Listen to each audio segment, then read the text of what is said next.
안녕하십니까. 전세계에 계신 CBN 청취자 여러분, 하나님의 말씀으로 사랑과 행복 전하는 CBN 교과방송의 정수 인사드립니다.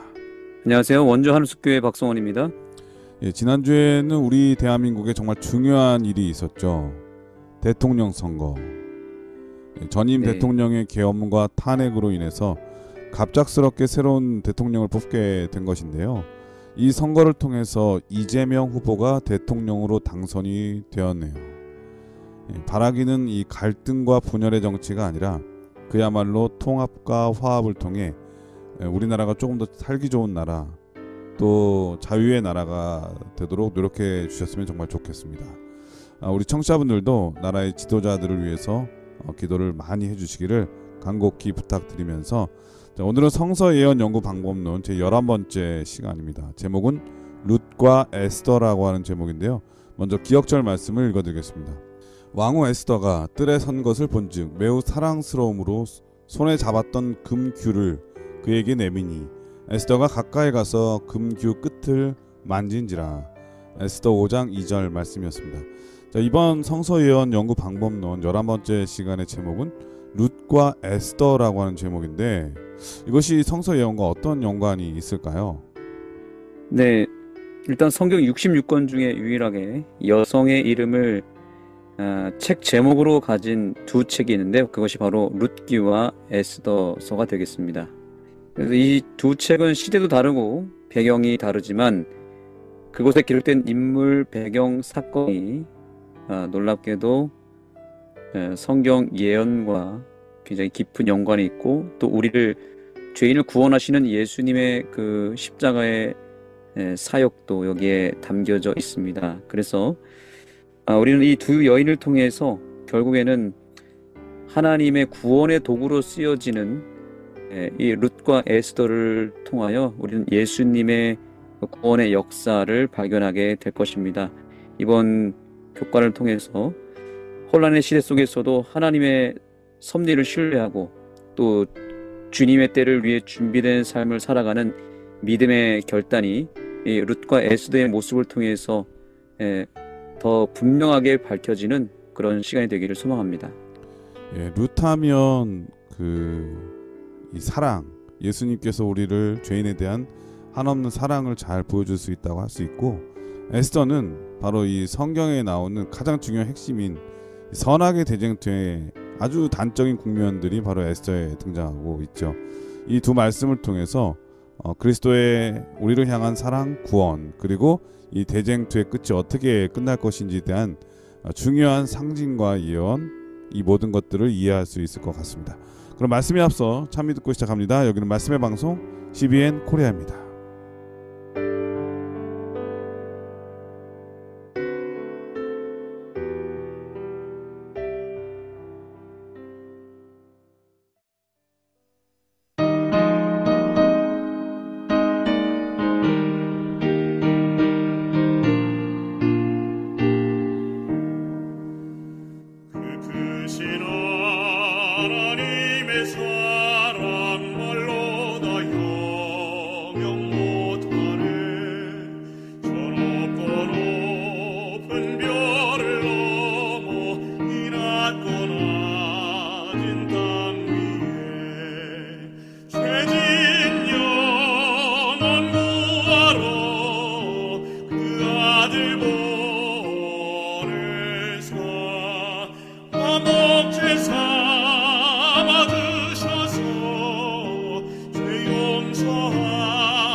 찬미 잘 들었습니다. 이럴소지는 떡집에 닥친 기근이라고 하는 제목인데요. 어떤 말씀일까요?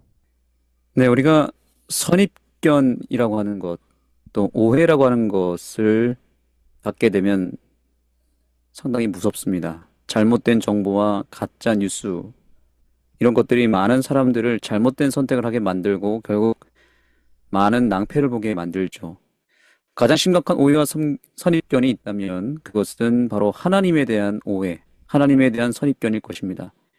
사단이 하나님에 대한 가짜 뉴스를 퍼뜨려서 온 세상을 기만하고 속여왔습니다. 이것이 어느 정도 성공을 거두었죠. 많은 사람들이 거기에 속아 넘어갔습니다. 그래서 하나님에 대한 오해와 편견이 인간의 마음속 깊은 곳에 뿌리 내리게 되었고, 결국 하나님을 선택하지 못하고 또 하나님에 대한 불신이 인류에게 크게 생기게 되었습니다. 교과의 저자는 하나님에 대한 사람들의 오해를 세 가지로 정리를 했는데요. 한번 읽어주시겠습니까? 네, 첫째, 신은 존재하지 않는다. 둘째, 신은 나쁜 일이 일어날 때 개입할 능력이 없다. 셋째, 신은 우리가 상처받을 때 돌보지 않는다. 네. 많은 사람들이 바로 이러한 세 가지 이유 때문에 하나님의 존재를 인정하지 않고 선택하지 않습니다. 하나님은 존재하지 않는다. 그리고 혹 존재하더라도 내 인생에 아무런 도움이 되지 못하고 나를 위해서 아무것도 하지 않는다라고 하는 인식이 깊이 깔려 있습니다. 특히 언제 이런 생각이 드냐면 삶의 위기가 찾아오고 이해할 수 없는 일들이 벌어졌을 때에 하나님에 대한 오해와 불신이 생기죠. 성경 룻기에 나오는 엘리멜렉이라고 하는 가족 안에서도 바로 이러한 일들이 생깁니다. 이들은 하나님을 믿는 가정이었지만 그들의 삶의 터전에 기근이라고 하는 혹독한 고난이 찾아왔을 때 이 엘리멜렉은 하나님을 향한 어떤 믿음이 생긴다기보다는 오히려 불신이 생겨버렸습니다. 그래서 하나님의 축복의 땅 베들레헴을 버리고 우상 숭배의 땅 모압으로 가족들을 다 데리고 떠나버립니다. 결국에 거기서 그들은 더 망하게 되었고 두 아들과 함께 죽게 됩니다. 예, 정말 사람에게 어렵고 힘든 일이 닥칠 때에 뭐 하나님을 믿는 사람은 하나님을 부인하지는 않지만 이런 생각은 많이 하는 것 같아요. 하나님은 내 편은 아닌가 봐. 아니면 내가 도대체 무슨 잘못을 했길래 하나님께서 나에게 이렇게 고난을 주시나, 스스로 또 자책하고 또 낙담하는 경우는 종종 많이 있죠.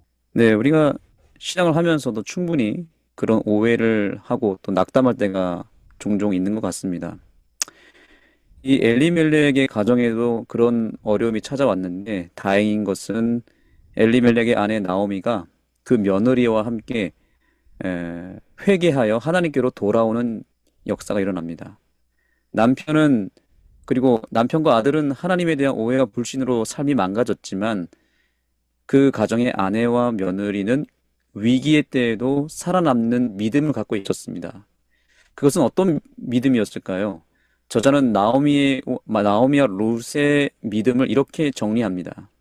하나님은 우리의 자유의지를 침해하지 않으면서도 언제나 우리와 함께 하시며 항상 인간의 역사 가운데 일하시고 죄와 고통의 문제에 대한 궁극적인 해결책을 향해 우리를 이끄신다. 아멘. 여기 보니까 하나님은 우리의 자유의지를 최대한 존중하여서 우리가 늘 올바른 선택을 하기를 원하신다라고 말하고 있죠. 그러나 우리가 잘못된 선택을 할 때에도 늘 우리와 함께 하시고 우리를 도와주신다라고 하는 것이 오늘 우리가 초점을 두어야 되는 부분입니다. 엘리멜렉은 끝까지 하나님에 대한 오해를 풀지 않았던 것이었고 그래서 결국 돌아올 마지막 기회마저 놓쳐버린 거죠. 그러나 나오미와 룻은 어땠습니까? 늦더라도 돌이키면 얼마든지 다시 회복될 수 있다는 확신이 있었던 것 같습니다. 왜 그렇습니까?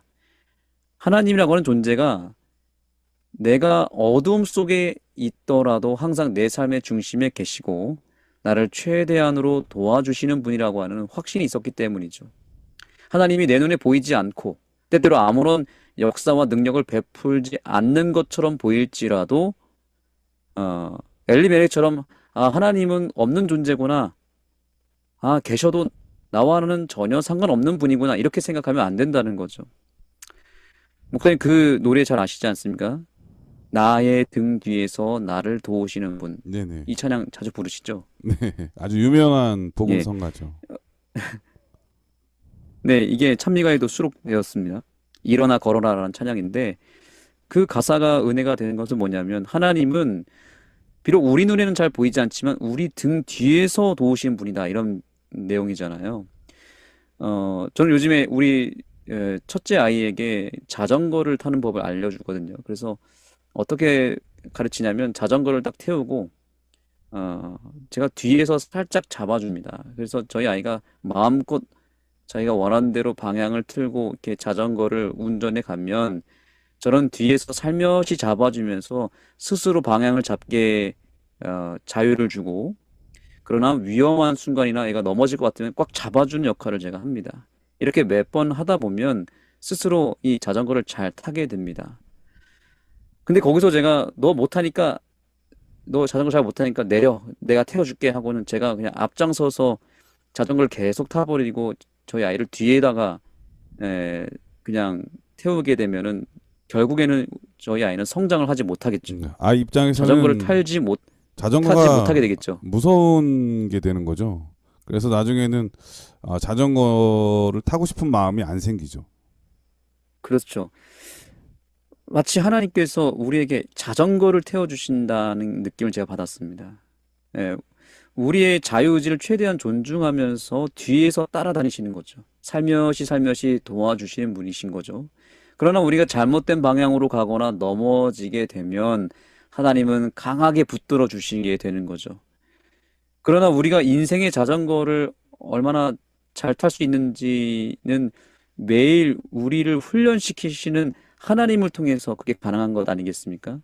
내가 넘어질 것 같거나 혹은 잘못된 방향으로 가게 되면 하나님이 그때는 개입하시고 강하게 붙들어 주시잖아요. 엘리멜렉과 나오미의 신앙의 차이는 무엇일까요?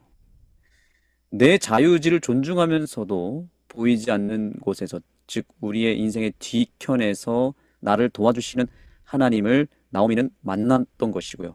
엘리멜렉은 끝까지 그 하나님을 만나지 못했던 차이겠죠. 저와 여러분의 삶에 찾아오는 어떤 삶의 상실과 또 삶의 기근 앞에 우리가 가장 먼저 해야 할 것은 우리 뒤에 우리 주님께서 여전히 존재해 계시고 또 내 인생의 자전거를 붙들고 계신다는 사실을 기억하게 되기를 소망합니다. 그러면서도 여전히 나의 자유의지를 존중해 주시면서 내가 선택하여 가는 그 길에 우리 예수님이 따라다니시면서 계속 함께 하시고 역사하시는, 그래서 우리를 도와주시는 그 하나님을 우리 모두가 믿음의 눈으로 발견하는 이 시간이 되기를 간절히 소망합니다. 예. 1월 소주는 떡집에 닥친 기근이라고 하는 제목인데 이 떡집은 베들레헴을 말하는 거겠죠. 이 베들레헴의 네. 의미가 바로 떡집이니까요. 이 이중적 의미가 있는 건데 그런데 이 베들레헴에 기근이 오자 하나님의 백성들이 먹고 살기 위해서 그 베들레헴을 그 떡이 있는 생명의 떡이 있는 그 집을 떠나서 모압으로 가잖아요. 그게 생명을 유지할 수 있는 방법인 줄 알고 그런데 그게 잘못된 선택이었던 것 같습니다. 시련이 오고 어려움이 올 때 하나님을 잠시 떠나면 그래도 뭔가 살 길이 있는 것처럼 느껴지지만 결국 그것은 가장 나쁜 선택임을 우리가 알 수가 있습니다. 아브라함의 예를 통해서도 그렇죠. 하나님께서 아브라함을 이 약속의 땅으로 인도했는데 오자마자 기근이 왔잖아요. 네. 바로 그때 이 아브라함은 약속의 땅을 저버리고 애굽으로 갔다가 큰 낭패를 만나게 되죠. 물론 하나님의 은혜로 다시 오히려 전화위복이 되긴 했지만은 하나님의 백성들이 세상에서 조금 더 잘 살려고 하나님을 버리고 교회를 떠날 때에 순간순간은 어떤 면에서 위기를 모면하는 것 같을지 모르지만 궁극적으로는 이 나오미가 남편과 자녀들을 다 잃어버리고 빈손으로 결국 돌아오게 되는 것과 같이 우리도 어떤 면에서 한순간 다 잃어버릴 수 있다고 하는 것을 좀 알아야 될 것 같습니다. 그리고 가장 중요한 것은 우리가 하나님을 떠나 교회를 떠나 성공이라는 이름을 얻기 위해서 노력을 해보지만 결국 우리가 얻을 가장 큰 축복은 하나님 외에 아무것도 없다는 것을 우리가 꼭 기억해야 하겠습니다. 이 룻의 그 예는 바로 이것을 우리에게 분명하게 알려주죠. 어떤 무신론자 선생님이 칠판에다가 이렇게 썼다고 합니다. God is nowhere. 하나님은 어디에도 없다. 그러자 한 꼬마 소년이 앞으로 딱 나와가지고 그 no라고 하는 nowhere를 이렇게 W를 앞에 붙여가지고 God is now here 이렇게 바꿔놨다 그래요. 하나님은 바로 여기 계시다. 그 소년이 바로 그 유명한 아인슈타인이라고 하는 소년이라고 하는 저희가 이 동영상을 본 적이 있는데요. 순간순간 위기와 어려움이 있을 때 우리는 자주 하나님은 여기에 없다고 어디에도 없다고 이렇게 그런 얘기 많이 듣잖아요. 그런데 조금만 더 깊이 네. 생각해 보면 지난 과거에 우리를 인도하신 하나님의 은혜를 좀만 생각해 보면 하나님은 여전히 여기 계신다고 하는 그런 삶의 간증을 얘기할 수 있지 않을까 그런 생각이 드네요. 월요일 소지는 아멘. 룻과 보아스라고 하는 제목인데요. 어떤 말씀일까요? 네, 이제 스토리가 룻기 2장으로 넘어갑니다. 나오미와 룻이 베들레헴으로 결국엔 돌아왔죠. 그러나 베들레헴에 돌아왔다고 해서 그들의 삶에 닥친 고난이 끊어지는 것은 아니었습니다. 재산도 집도 땅도 전혀 없을 뿐만 아니라 집안의 남자들이 다 죽고 없었기 때문에 이 집안은 여기서 이제 대를 잇지 못하면 그대로 끝나버리는 상황이 되었습니다.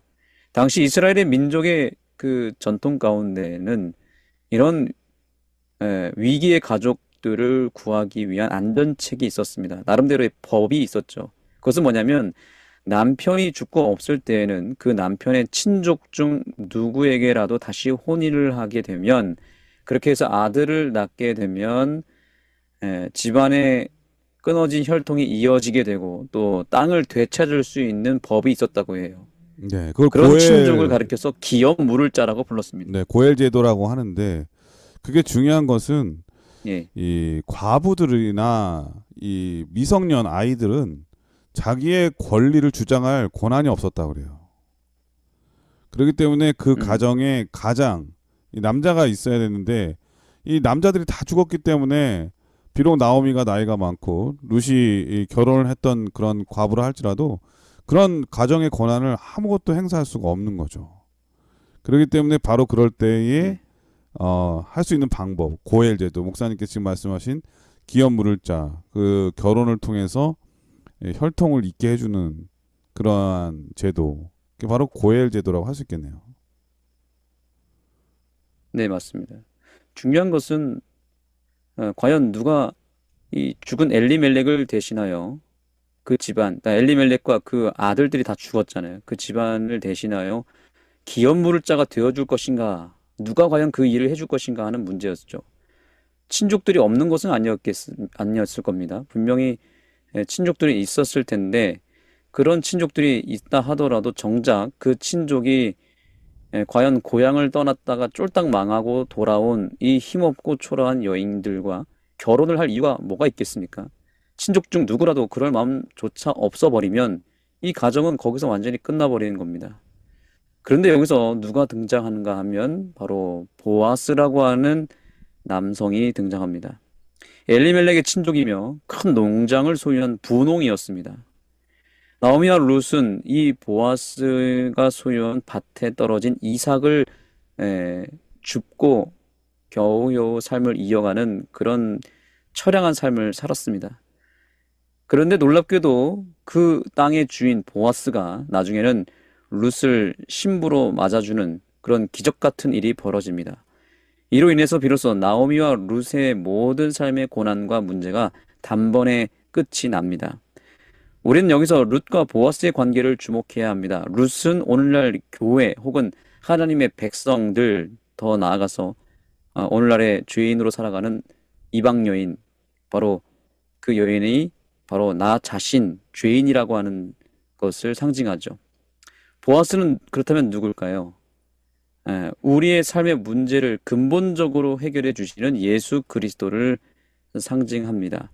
오늘 교과 152페이지에서 이렇게 이야기합니다. 보아스는 룻의 어려움을 해결해 줄 농장주, 친족으로 그리스도의 표상이다. 하나님은 우리의 영적 빈곤에도 불구하고 우리를 당신의 신부로 삼기 원하신다. 아멘. 예전에 제가 우리 선배 목사님의 명함을 하나 받은 적이 있었습니다. 근데 그 명함에 이런 글이 써져 있더라고요. 인생의 방황은 예수 그리스도를 만나면 끝이 나고 신앙의 방황은 좋은 교회를 만나면 끝이 납니다. 이렇게 쓰여져 있던 와, 그 멘트가 떠올랐습니다. 정말 좋은 명언인데요. 저도 명함을 만든다면 요 글귀를 집어넣고 싶네요. 네, 저도 꼭 그렇게 해보고 싶습니다. 그래서 인생의 방황, 우리의 인생의 방황의 문제는 아무리 내가 삶의 터전에서 열심히 살고 내가 노력으로 해결해 보려고 해서 해결되는 문제가 아니죠. 그것은 마치 룻이 남의 땅에서 근근히 주워 먹는 이삭과 같은 거예요. 우리의 노력들, 우리가 발버둥 치는 모든 것들이 다 그런 이삭 줍기와 다름없는 거죠. 그러나 근본적인 문제는 해결되지 않잖아요. 근본 문제는 어떻게 해결됐습니까? 룻이 보아스와 결혼을 하게 되었을 때에 비로소 근본 문제가 해결됐죠. 그러려면 룻은 그저 보아스가 자기를 선택하기만을 기다릴 뿐이었고 모든 결정은 누구에게 달렸을까요? 보아스에게 달렸던 것입니다. 예수 그리스도께서 우리를 구원하기로 선택하시고 우리를 영적으로 신부로 삼기를 원하셨다는 것이 얼마나 큰 축복이고 천만다행인지 모릅니다. 우리의 인생의 궁핍함과 고난도 결국에는 누구를 만나야만 끝장이 나냐면 예수님을 우리가 만나고 그분과 연결될 때에만 우리의 삶의 문제가 근본적으로 해결되는 것이지 다른 방법은 우리에게 없다는 것을 명심하시기 바랍니다. 내 노력과 내 생각으로 아무리 노력한다고 해서 이 삶의 문제가 해결되는 것이 아닙니다. 풀리는 것처럼 보이지만 그것은 착시현상일 뿐이지 결국에 뒤돌아보면 하나도 해결된 게 없습니다. 왜냐하면 우리의 인생의 문제는 예수님 외에는 해결할 분이 없기 때문에 그런 것이죠. 네. 인생의 그 자기의 노력, 그러니까 이제 룻이 매일같이 나가서 떨어진 이삭을 잘 줍고 또 많이 주웠다고 한들 지금 문제의 그 모든 걸 해결할 수 있는 것은 아니죠. 그 언제 그거 이삭 모아가지고 땅을 살 것이며 기업 이을 그것을 다시 원상태로 되찾을 수 있겠습니까? 그러니까 중요한 그렇죠. 것은 보아스를 만났을 때에 그리고 그와 혼인 관계를 통해서 가족이 되었을 때에 비로소 자신의 감당할 수 없는 모든 문제를 한 번에 다 해결할 수 있게 된 거잖아요. 그렇습니다. 그런데 이제 문제는 뭐냐면 보아스 입장에서 룻이라고 하는 이 이방 여인을 돌아볼 필요가 없었다는 겁니다. 보아스 입장에서는 더 좋은 배경과 더 좋은 형편의 여성들이 분명히 있지 않았겠습니까? 그런데 보아스는 왜 아무런 배경도 없고 가난한 이 룻이라고 하는 이방 여인을 선택했을까요? 다른 이유가 없더라고요. 아무리 찾아봐도 성경을 찾아봐도 또 예언의 시를 찾아봐도 이유는 딱 한 가지밖에 없었습니다. 그것은 바로 보아스의 일방적인 사랑 때문이었습니다. 아무 이유 없이 그냥 상대방을 사랑하고 생각하는 그 그래도 마음 그거 하나뿐이었어요. 룻이 또 심성이 고왔잖아요. 그 시어머니를 네. 공양하는 거라든지 네. 그런 것들이 다 들렸다고 성경에 나와 있잖아요. 그렇습니다. 그 예전에 제가 그 어울림이라고 하는 뮤지컬 공연을 봤는데 거기서 이런 노래를 하더라. 그게 주제가 이제 룻과 나오미와 관련된 그 사랑의 이야기인데 거기서 이 보아스가 이런 노래를 부릅니다. 그저 그냥 이런 표현입니다. 그리 하고 싶었고 그저 그냥 그리 하고 싶었고 그저 마음이 가서 내가 너를 사랑했다. 이런 멘트를 제가 기억하고 있는데요. 결국에는 보아스는 우리 예수님을 상징하죠. 그래서 우리를 사랑하고 우리를 구원하실 때 어떠한 조건과 이유를 물어보지 아니하시고 무조건적으로 베풀어 주시는 그 예수 그리스도의 사랑이 이 보아스를 통해서 나타나게 된 것입니다. 그래서 룻의 인생의 대역전이 일어난 것입니다. 예수님이 우리를 구원하신 이유가 무엇일까요?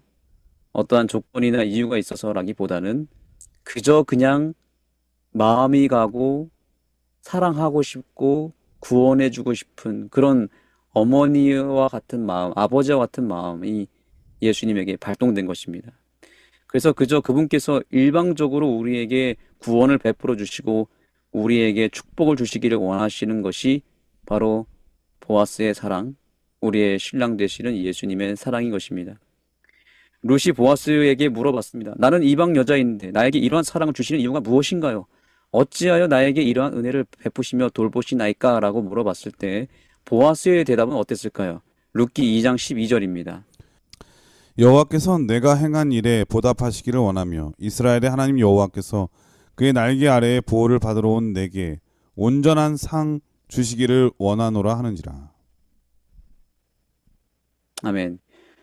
예수님이 우리와 같은 죄인을 사랑하시고 구원을 베풀어 주신 이유가 무엇입니까? 이유는 바로 이것입니다. 우리 아버지 하나님께서 그저 원하시기 때문이다라고 얘기하면서 하나님의 마음을 보아스가 전달했고, 또한 그 마음이 바로 우리 주님의 마음이라는 사실입니다. 왜 원할까요?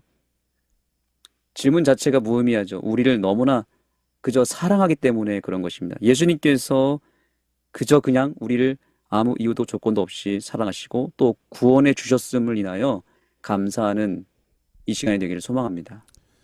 예, 월요일 소지는 룻과 보아스라고 하는 제목인데, 이 처음 나오미와 그 엘리멜렉 가족이 베들레헴을 떠날 때는 아마 뭔가 좀 손에 쥐고 갔을 거예요. 그래도 새롭게 이방 땅에서 뭔가 할 수 있는. 그런데 돌아올 때는 네.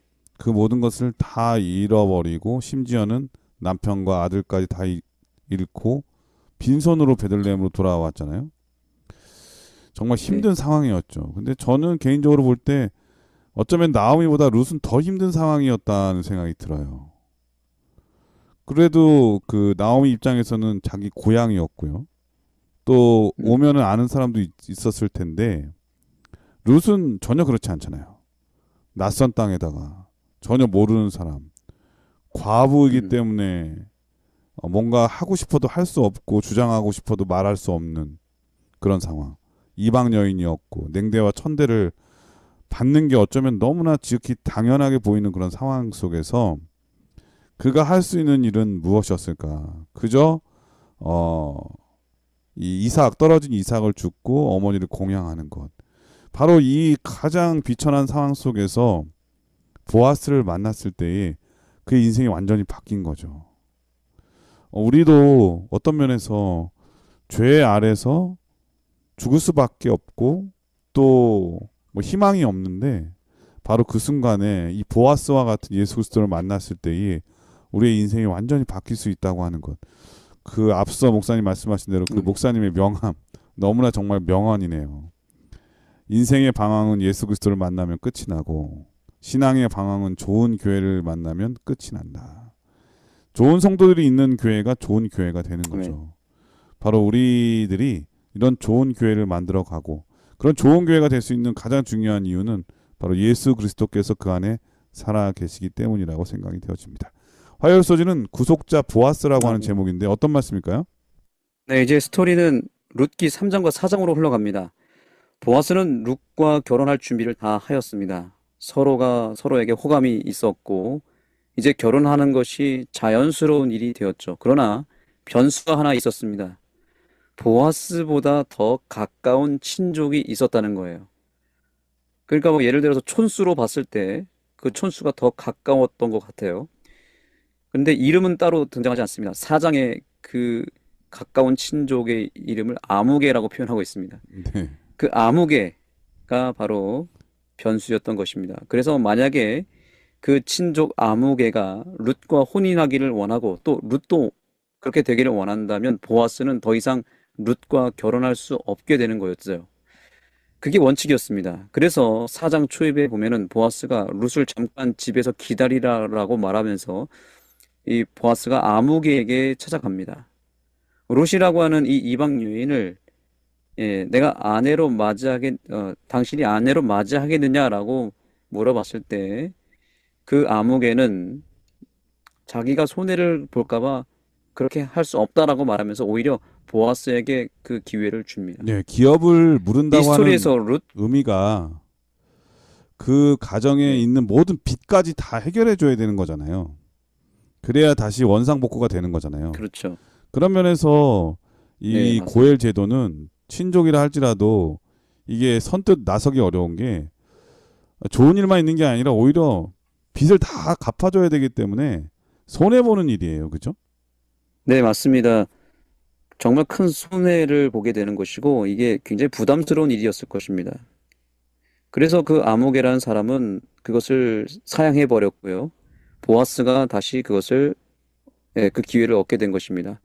이 스토리에서 룻과 보아스 그리고 그 아무개라고 하는 친족이 이제 등장하는데 이 삼각구도를 영적으로 풀어내면 다음과 같은 구도로 발견하게 됩니다.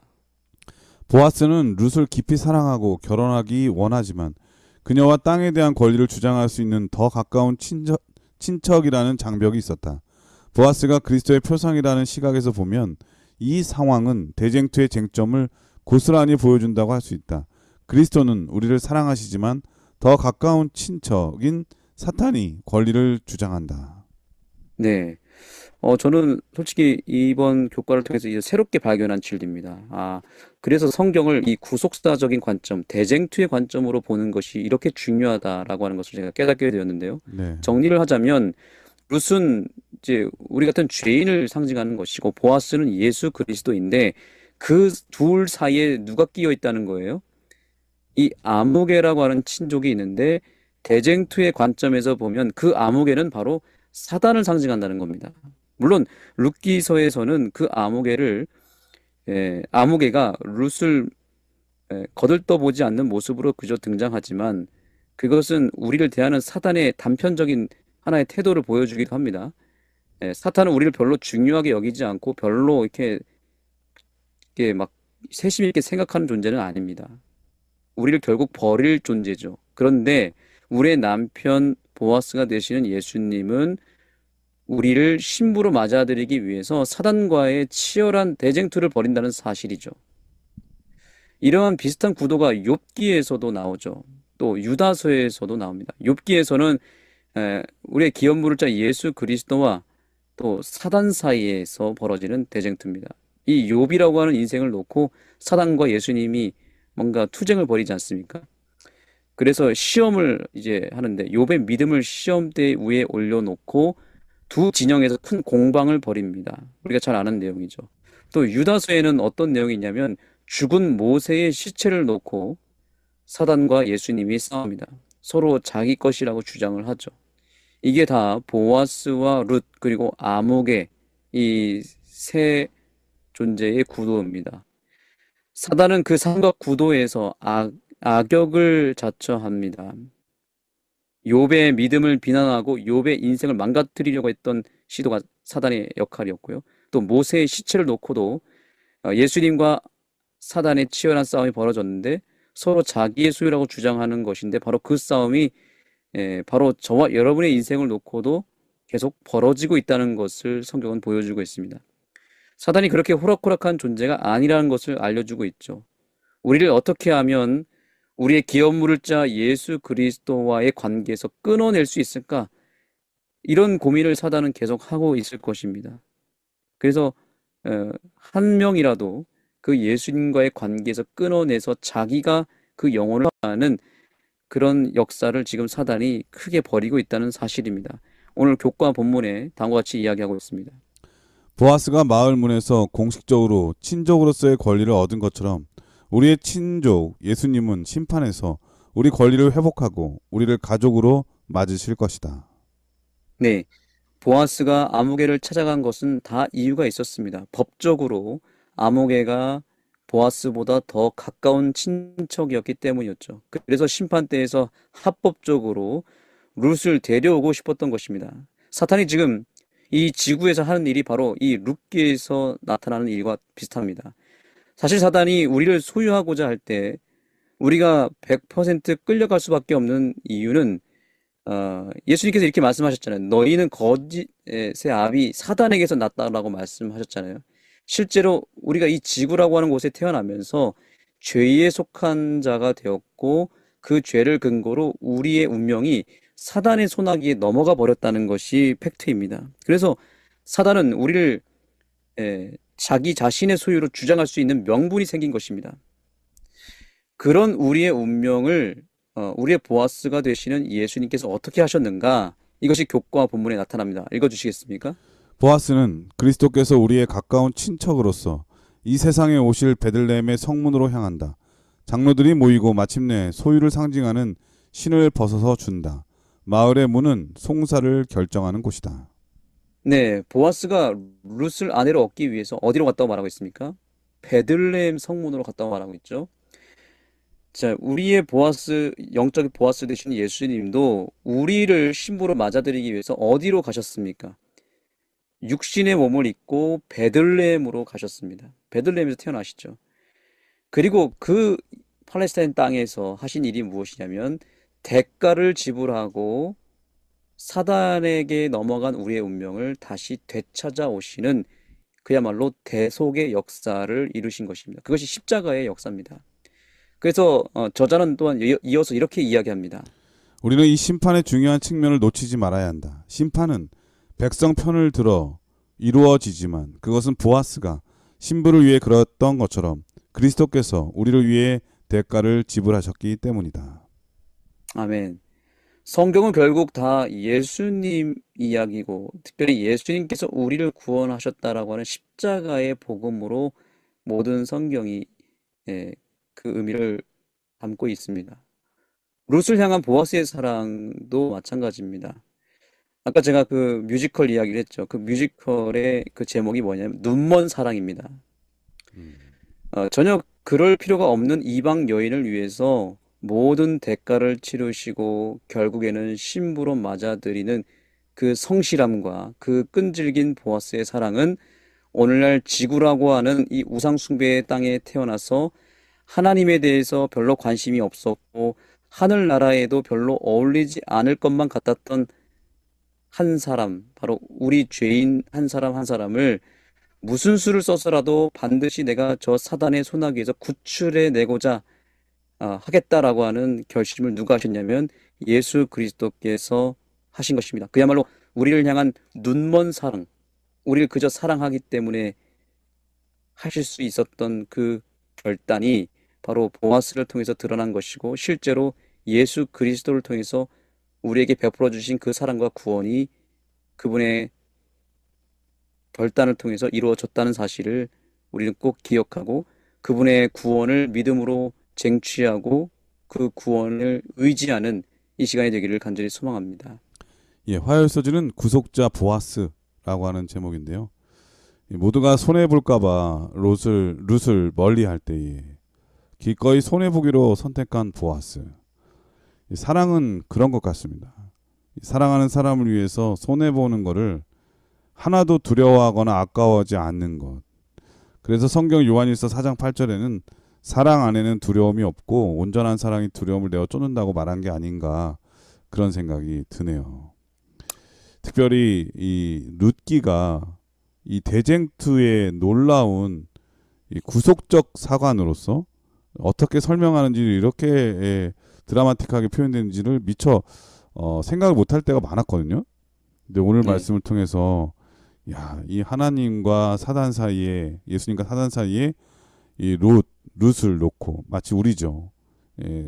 사랑받지 못할 또 그렇게 하지 않아도 되는 우리 같은 사람을 사랑하기 위해서 또 가족 삼기 위해서 구원하기 위해서 이 놀라운 투쟁을 벌이는 이 보아스의 이 노력들 그리고 이 투쟁들 이런 것들을 통해서 우리의 구원을 다시 한번 생각해 볼 수 있는 그런 말씀이었던 것 같습니다. 자, 그럼 여기서 찬미 한 곡 들으신 다음에 계속해서 수요일 목요일 서주를 공부하도록 하겠습니다. 여기는 말씀의 방송 CBN 코리아입니다.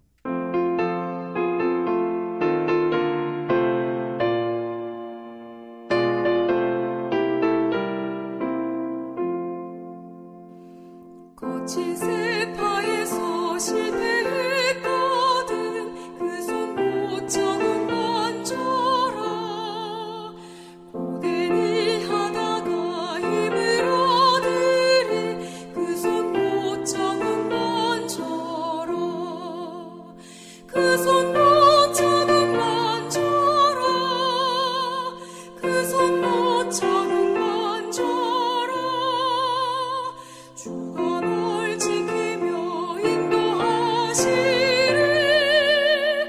그 손 못 잡은 만져라.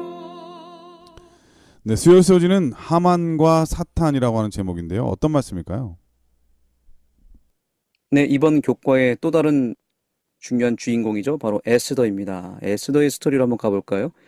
여기서 등장하는 인물과 배경과 사건도 결국에는 누구의 이야기를 하고 있는 것일까요? 당연히 예수님과 사단 사이에서 벌어지는 대쟁투의 이야기겠죠. 이 에스더서가 특별히 요한계시록과 긴밀하게 연결되어 있다는 것이 핵심입니다. 대쟁투의 세계관을 통해서 먼저 기본적으로 몇 가지 해석을 분명하게 해야 됩니다. 첫 번째로 하나님께 절대적 충성을 했던 에스더, 그리고 에스를 양육했던 모르드게는 바로 의로운 유대인으로서 하나님의 율법을 철저하게 지켜 순종했던 사람들이었죠. 이들은 마지막 때에 사단과 더불어 싸우는 여자와 그 여자의 남은 자손으로 또 연결할 수 있을 것 같습니다. 그렇다면 하만은 당연히 누구일까요? 네, 사탄을 대표하겠죠. 그렇죠. 모르드게와 에스더의 민족을 고소하고 없애버리고자 했던 사단의 실체라고 볼 수 있습니다. 그래서 저자는 이렇게 말합니다. 하나님의 택하신 백성에게 악한 대적이었던 하만과 하나님의 최상권에 굴복하기를 거절하는 사탄 사이에 몇 가지 유사한 점을 발견할 수 있다. 네, 하만과 사탄과는 유사점이 있었다는 거죠. 몇 가지 단서가 있습니다. 일단 하만은 아각 사람 아말렉 자손인데 그 뿌리 자체가 악한 민족에서 출발합니다. 아말렉 잘 아시죠? 하나님의 백성들에게 전쟁을 일으키고 네. 없애버리려고 했던 민족이죠. 특별히 그 아말렉 족속에 그 아각 왕이 있거든요. 예. 그 아각 왕의 16대 손이 바로 이 하만입니다. 아, 그렇죠. 네. 놀랍네요. 그래서 그 뿌리 자체가 이미 악의 근원이라고 보면 되겠습니다. 그리고 에스더서에 보면 그가 스스로 끊임없이 높임을 받고자 합니다. 백성들에게 경배를 받으려고 합니다. 그렇죠? 그래서 어떤 일이 벌어지냐면 모르드게가 이 하만에게 절을 하지 않으니까 굉장히 불쾌해합니다. 계시록에 보면 사탄이 등장하는데 사탄이 결국에는 이 세상 피조물들로부터 뭘 받고 싶어 했나요? 경배를 받고 싶어 했죠. 그렇죠. 경배를 받고자 하는 욕망으로부터 이 루스벨이 망가졌잖아요. 그래서 하만이 경배하지 아니하는 모르드게를 죽이려고 했죠. 마지막 때에도 모르드게와 같은 즉 짐승에게 경배하지 아니하는 믿음을 소유한 백성들이 등장할 것이다라고 말하고 있죠. 그들이 누구인가요? 바로 짐승의 표에 절하지 아니하고 하나님의 인을 받은 사람들, 남은 자손을 말하겠죠. 하만에게 모르드게와 그 민족은 죽여서 없애야 할 존재들이었고 실제로 하만은 모르드게와 에스더와 싸우고자 했습니다. 마지막 때에 용이 분노하여 누구에게로 돌아간다고 말하고 있죠?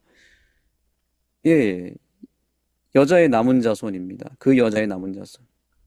그러니까 그 용은 누구랑 또 싸웁니까? 예수님과 싸우지 않습니까? 그리고 예수님과 싸움에서 져서 내어 쫓김을 당하고 이제는 그 여자의 남은 자손과 싸웠다는 거죠. 그래서 끝까지 하만에게 경배하지 않고 하나님의 율법을 꿋꿋하게 지켰던 모르드게와 그 백성은 마지막 때에 끝까지 짐승에게 경배하지 않고 짐승의 표를 받지 아니하고 끝까지 하나님의 계명을 지킨 14만 4천의 남은 자손들과 연결이 되는 것입니다. 특별히 이 남은 자손들은 어떤 계명을 지켰습니까? 바로 넷째 계명입니다. 안식일 계명이죠. 안식일을 지키는 것은 마지막 때에는 그냥 그것이 단순히 율법을 지키는 것만으로 끝나지 않습니다. 마지막 때에 지금 우리가 살고 있는 이 시대에 안식일을 지킨다는 것은 뭘 안 받겠다는 의지적 고백일까요? 그러니까 짐승의 표가 구별되는 짐승의 표를 나는 그 상징이기도 하고 또 그렇습니다. 안식일은 십계명의 가장 중심이면서 동시에 누구에게 경배할 것인가 그 경배의 주체를 누구보다 잘 설명하는 계명이 바로 이 안식일 계명이죠. 그리고 그렇습니다. 하나님께서는 우리의 창조주가 되시고 모든 인류의 창조주가 되시며 통치자가 되신다고 하는 영역뿐만 아니라 이름 그리고 그 주권자로서의 그 통치 영역도 다 포함되어 있잖아요. 그렇습니다. 그래서 결국에는 우리가 안식을 지키는 것은 짐승에게 경배하지 않겠다라고 하는 강한 증표가 될 것입니다. 교회 증언 5권 450페이지에서 그래서 이렇게 이야기합니다. 오늘날 개신교 세계는 안식일을 지키고 있는 적은 무리를 성문에 있는 모르드게처럼 본다. 하나님의 율법에 대하여 존경심을 나타내고 있는 그의 품성과 행위는 여호와를 경외하는 마음을 버리고 그분의 안식일을 짓밟고 있는 자들에게 끊임없는 책망이 된다. 환영받지 못하는 방해꾼은 어떤 수단을 써서라도 제거될 것이다. 네, 놀라운 말씀이죠. 마지막 때 이 역사 반복되는 거예요. 하만이 등장하고 모르드게가 등장하는데 그 모르드게가 바로 여러분, 바로 이 남은 교회라는 거죠. 성경에 기록된 역사는 이렇게 절묘하게 우리 시대에 반영이 된다는 것이 놀랍지 않습니까? 우리가 매주마다 지키는 안식일은 지금 이 세상 왕 하만, 즉 사단을 향하여 대적하고 하나님의 백성이 확실하게 율법 위에 서 있다는 것을 높이 드러내는 일이라는 것을 잊지 마시기 바랍니다. 하만의 분노와 공격은 앞으로 더욱 거세질 것입니다. 마치 모르드게를 더 괴롭혔던 하만처럼 우리가 이 마지막 때에 모르드게가 되어서 이 땅에서 안식일을 지키면 지킬수록 우리는 더 큰 저항과 공격을 받게 될 것입니다. 그때 우리는 모르드게가 어떻게 승리했는지를 생각해야 되고 끝까지 이겨서 승리하는 모르드게가 되어야 합니다. 예, 수요 소지는 하만과 사탄이라고 하는 주제였는데 성경은 선악의 대쟁투를 그리고 있잖아요. 그리고 또 심판의 가장 핵심의 주제는 누구를 경배할 것인가에 대한 문제를 담고 있고요. 근데 이 모든 것들을 단면으로 잘 설명하는 그러한 실증이 있다면 바로 에스더인 것 같습니다. 이 하만과 모르드게의 갈등 국면은 정말 이 대쟁투가 어떻게 흘러갈 것인지에 대한 흥미진진함을 보여주고 중요한 건 결국 하나님의 백성이 승리한다고 하는 것이죠. 왜냐하면 하나님께서 우리와 함께 하시기 때문에. 근데 이 하만의 조상이 아말렉이라는 게 참 절묘합니다. 이 아말렉은 이스라엘 백성들이 출애굽할 때 힘없고 약하고 뒤에 처진 사람들을 뒤에서 교묘하게 공격해가지고 모든 것을 다 빼앗고 우리를 힘들게 하는 그런, 그래서 하나님께서는 이 아말렉을 진멸시키도록 여러 번 말씀하셨잖아요. 네. 이 죄의 상징이기 때문에 그렇거든요. 이 아말렉에 대한 히브리서의 근원도 보면은 죄의 왕입니다. 악의 왕. 그러니까 이 악의 왕의 이 대표자 하만을 결국 하나님께서 승리하시는 장면, 이 정말 놀라운 대쟁투의 국면을 보여주거든요. 더 흥미진진한 것은 이 하만이 모르드게를 죽이기 위해서 장대를 만들잖아요. 네. 근데 결국 그 장대에 자기가 매달리잖아요. 맞아요. 제가 사이판에 한 2년 살았거든요. 근데 그 사이판 본섬 옆에 티니안이라고 하는 섬이 있어요. 네. 그 티니안 섬에 활주로가 엄청 길게 돼 있거든요. 근데 그 활주로를 일본이 태평양을 점령하기 위해서 우리나라 이 젊은이들을 징용해가지고 그 활주로를 깔은 거예요. 세계를 다 통일하려고. 근데 놀랍게도 그 활주로, 그 일본이 만든 그 활주로를 통해서 2차 세계대전 때 B-29가 떠서 히로시마와 나가사키에 원자폭탄이 떨어졌어요. 그래서 결국 항복하고 말았죠. 예, 세계를 다 먹으려고 활주로를 만들었는데 그 활주로를 통해서 오히려 일본이 패망하는 역사. 꼭 이와 같지 않습니까? 네. 예, 지금 눈에 보이는 것은 어떤 면에서 사단이 더 승리하는 것처럼 보이고 악이 득세하기 때문에 하나님의 백성들이 너무 힘없어 보이지만 또 하나님이 약해 보이고요. 그러나 오늘 말씀을 통해서 보는 것처럼 결국 하나님께서는 승리하실 것을 이 에스더를 통해서 우리에게 누구보다 실증으로 확신하게 가르쳐 주는 그런 말씀인 것 같습니다. 목요일서지는 이때를 위하여라고 하는 제목인데 어떤 말씀일까요? 네. 싸움의 승패는 결국 마지막이 중요하지 않습니까?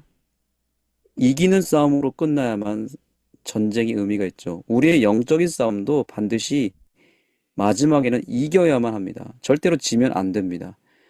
우리가 예언이라고 하는 것을 연구하다 보면 쉽게 빠지는 함정이 있습니다. 그것은 뭐냐면 미래에 대한 두려움이 크게 밀려온다는 거예요.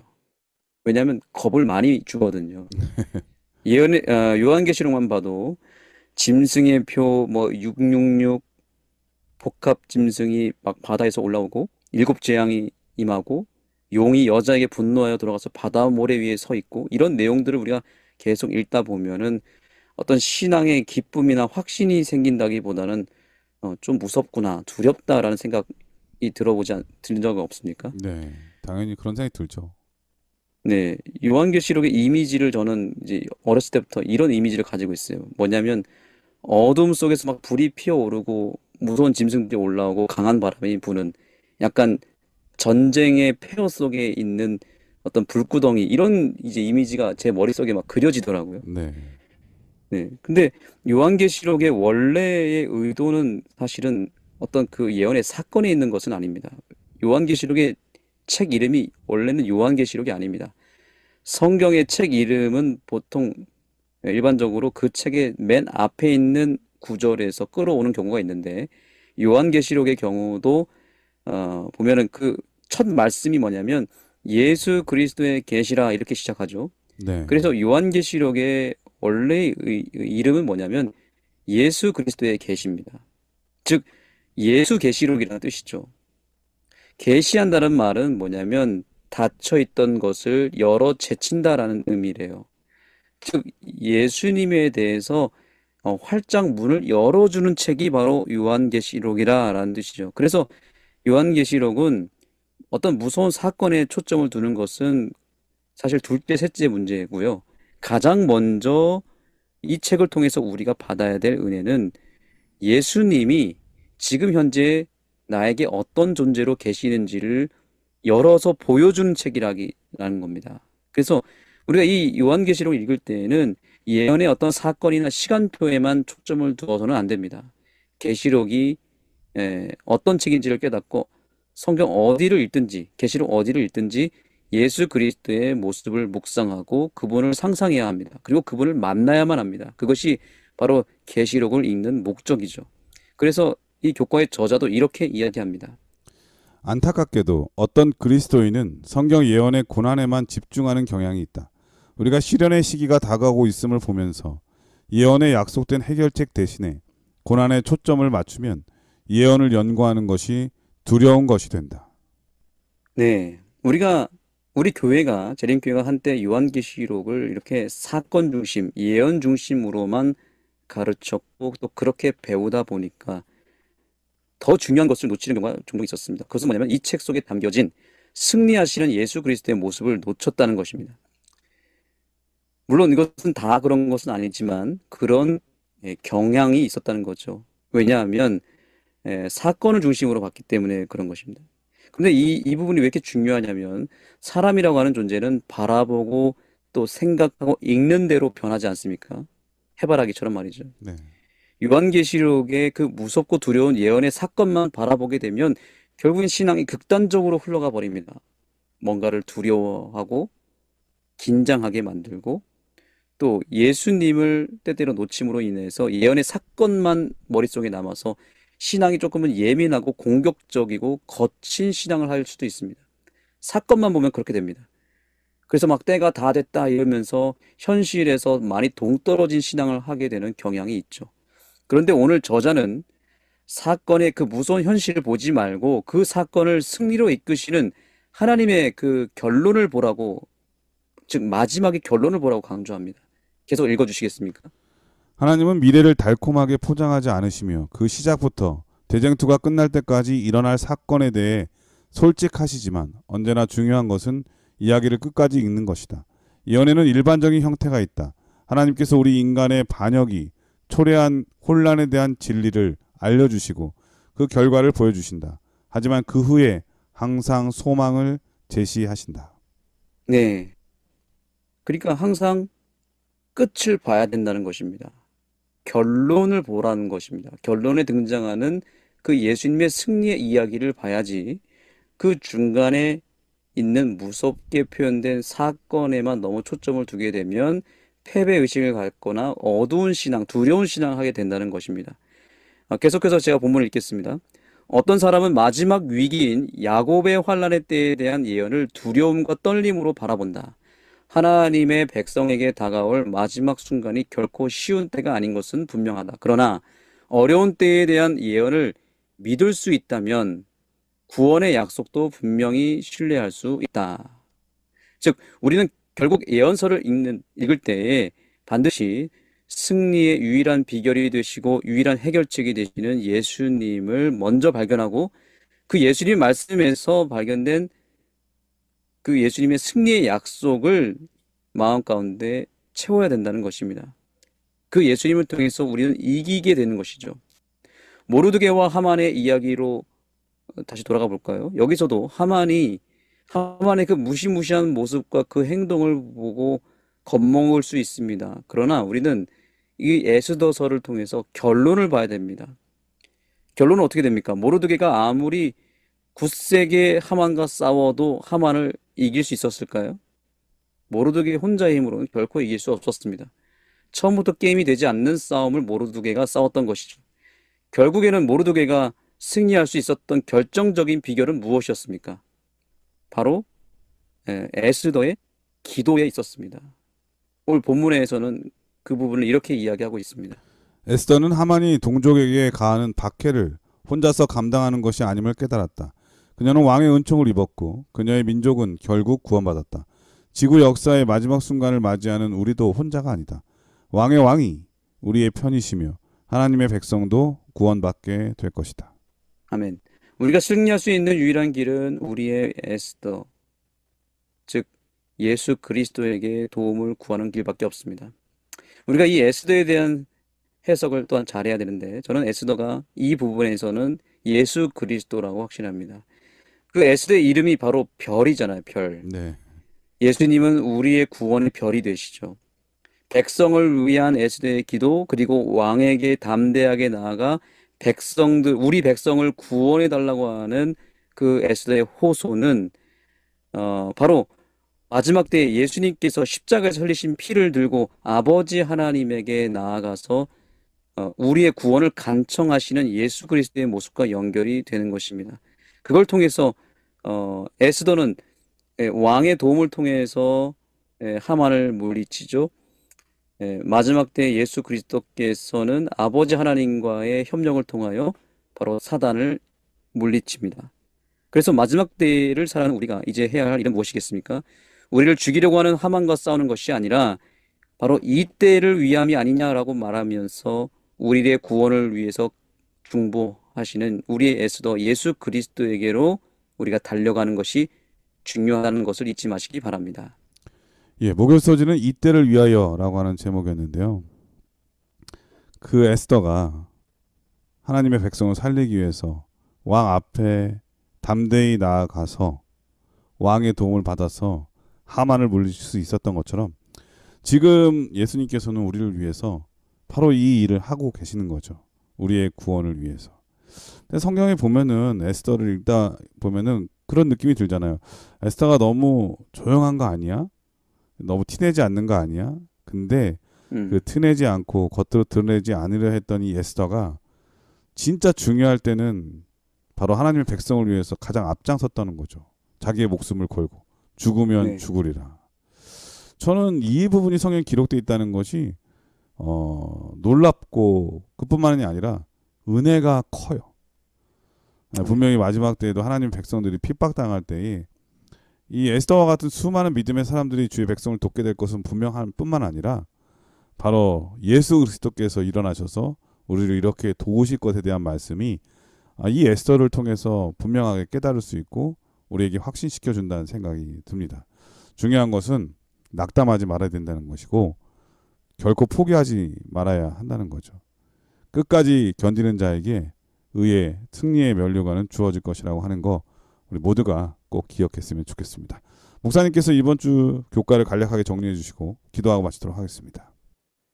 네, 오늘의 결론은 이것입니다. 우리의 문제는 오직 예수님만 해결하신다는 것입니다.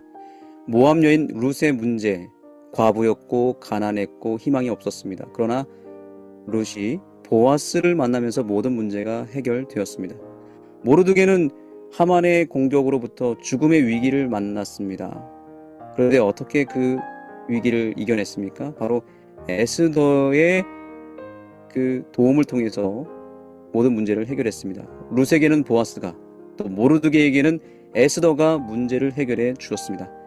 하지만 우리의 문제, 곧 죄의 문제, 죽음의 문제, 또 영원한 생명의 문제는 사람의 능력으로는 해결할 수 없습니다. 오직 예수 그리스도만이 우리의 기업물을 자가 되시고 우리의 중보자가 되시며 왕 앞에 설 수 있는 유일한 힘과 능력이 되십니다. 우리 모두가 구속이 필요한 존재들이죠.